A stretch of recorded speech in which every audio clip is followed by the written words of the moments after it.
আমি আমাদের আলিম ক্লাসের কোরআন বইতে পড়েছি, আপন দুই বোনকে একসঙ্গে বিয়ে করা জায়েজ নেই। এমনকি একসঙ্গে দুই বোনের ঘর সংসার করাও জায়েজ নেই। কথাটি সত্য কিনা বিস্তারিত জানতে চাই। আপন দুই বোনকে একসময়ে বিয়ে করা হারাম, তবে স্ত্রী মারা গেলে তার ছোট বোনকে বিয়ে করা জায়েজ। এক ঘরে দুই বোনের ঘর সংসার করা আলাদা বিষয়।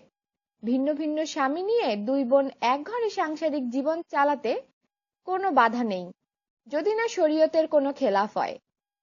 দুই বোনকে সৎ অথবা আপন একসঙ্গে স্ত্রী হিসেবে রাখা যাবে না, তবে একজনের মৃত্যুর পর বা তালাক দিয়ে অপরজনকে বিয়ে করা যাবে। সূরা নিসা 4.230।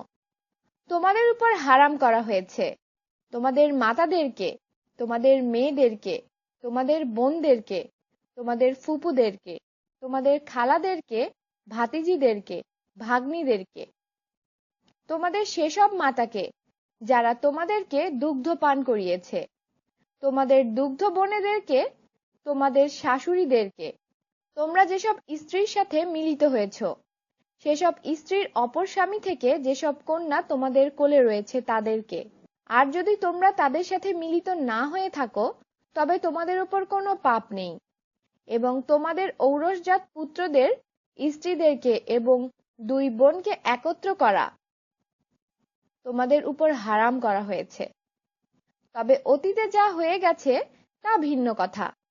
নিশ্চয়ই আল্লাহ ক্ষমাশীল, পরম দয়ালু। আমাদের সাথেই থাকুন আর সাবস্ক্রাইব করুন।